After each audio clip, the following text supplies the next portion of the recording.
Allez, salut tout le monde les gens et bienvenue pour cette enfin bref sur le jeu Ryzen de Dark Waters, épisode 13, donc cette partie de cet épisode a duré 1h06, donc continuons les aventures de ce cher héros sans nom. Nous sommes toujours à l'entrée du temple de l'air et nous pouvons maintenant entrer pour voir ce que renferme celui-ci. Dans la pièce principale, nous faisons la connaissance d'un des lieutenants de Mara qui garde le temple. On le surnomme le général, mais seul son sabre semble être dangereux car cet englouti tombe aussi facilement que les autres et nous permet de savoir à quoi sert ce temple et nous fait rendre compte que celui-ci servait de couveuse pour les gargouilles pour qu'elles puissent servir de soldats à Mara. Mais après que notre héros sans nom ait fait tomber ces dernières gargouilles de l'île, nous éteignons le dernier geyser magique pour faire cesser la mainmise de Mara sur cette île de la tempête. Après cette petite victoire, allons voir ce cher Cruz pour qu'enfin il puisse nous suivre et nous puissions l'amener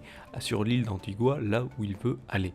En retournant donc vers Antigua, sur le bateau, Cruz nous explique qu'il a été abandonné et il y a bien longtemps par le capitaine Alvarez et qu'il a malheureusement à l'époque été pris la main dans le sac lors d'un vol sur le bateau de ce cher Alvarez bien sûr, et que sa sentence a été d'être abandonné sur cette île. Maintenant à Antigua, laissons donc ce cher Cruz aller vers ses compagnons pirates et partons voir le général Carlos à Caldera. Mais à peine nous posons le pied à terre que le contremaître nous signale qu'un pirate nommé Garcia est venu justement à Caldera.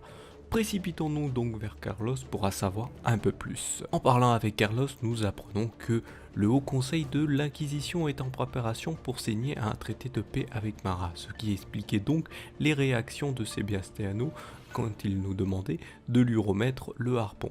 Car le traité stipule que tous les artefacts magiques devront être remis à Mara pour que tous les humains puissent partir vers Arborera, la terre du Nouveau Monde.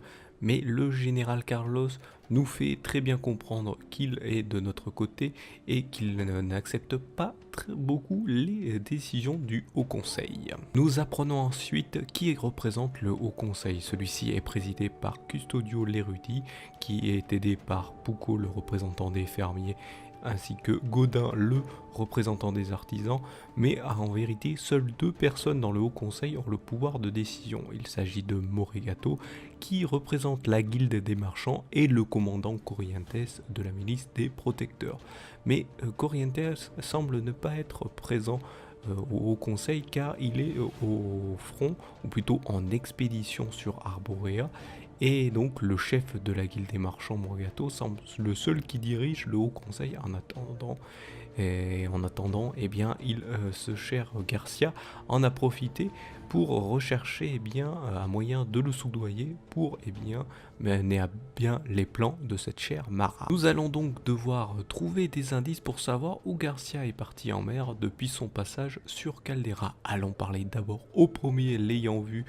Et il s'agit donc du marchand chef Morigato qui semble pas très content de répondre à nos questions et nous renvoie de son domicile. Allons voir ce cher colonel qui se trouve tout près de chez Morigato pour en savoir peut-être un peu plus sur Garcia, mais ce cher colonel Lopez semble plus être préoccupé par la perte de recrues pour sa caserne de Caldera et nous demande d'aller parler à tous les citoyens de Caldera pour que ceux-ci puissent s'enrôler dans l'armée. Cette activité bien sûr sera rémunérée par ses soins. Allons donc parler à plusieurs citoyens pour être enfin récompensés par le colonel Lopez. Vu que les indices tombent très peu, retournons donc à notre navire pour parler avec Eldrick qui nous demande d'aller visiter les différentes îles qui se trouvent sur notre carte marine pour y débusquer les gargouilles qui essayent de s'étendre pour faire gagner du terrain les conquêtes terrestres de Mara. Allons donc d'abord vérifier si des gargouilles ne se trouvent pas sur l'île de Tacarigua. Niol, le patron du bar pirate, nous indique qu'il semble les avoir vus se déplacer vers la crique non loin du fleuve. Nous voilà arrivés à la fin de cet épisode. On se retrouve juste après cette timelapse et la musique, donc pour les quelques descriptions.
Nous voilà arrivés à la fin donc de cet épisode sur cet enfin bref sur Ryzen 2 Darkwater, épisode 13 bien sûr. Donc là pour ce dessin, j'ai dessiné notre héros sans nom face à ce cher Morigato qui est très hautain, hein, donc il est très hautain. Je vais vous dire dans le jeu, j'ai posé une seule question, il a pas voulu y répondre parce que en fait je lui ai demandé s'il savait où était Garcia, il m'a fait non je vous réponds pas, sortez. Voilà, c'est tout ce qu'il a répondu, il a répondu d'une façon hautaine. J'aurais dû lui demander une autre question, parce que malheureusement après on peut plus rien lui demander, chaque fois qu'on veut lui parler, il nous renvoie. Donc voilà, il nous demande pas il nous reparle pas, et il essaye pas de répondre à d'autres questions, non. Et il ne répond pas du tout. Donc voilà pour cet épisode enfin bref, sur Ryzen 2 Darkwater. Je vous invite, hein, si vous aimez bien sûr, comme d'habitude, je le répète à chaque fois, je suis désolé de le faire à chaque fois, mais bon, c'est obligé, hein, quand on fait quelque chose, eh ben, on préfère avoir des appréciations, savoir des choses. Mais n'hésitez pas à mettre un pouce bleu si vous avez apprécié ceci, pour, bien sûr, les référencements, faire découvrir aux gens peut-être ce jeu que certains connaissent, d'autres ne connaissent pas, mais que voilà, ils découvrent un petit peu l'histoire, parce que avant tout ici c'est plus ou moins un résumé de l'histoire du jeu, hein. Même si j'explique chaque fois que c'est une soluce, c'est pas vraiment une soluce, c'est un bref résumé de l'histoire pour amener à comprendre le dessin final de chaque épisode. Et donc voilà, c'est avant tout cela à quoi servent les enfin bref. Donc voilà, je vous remercie donc de m'avoir suivi et je vous donne rendez-vous à une prochaine vidéo ou un prochain épisode. Allez, salut à tous.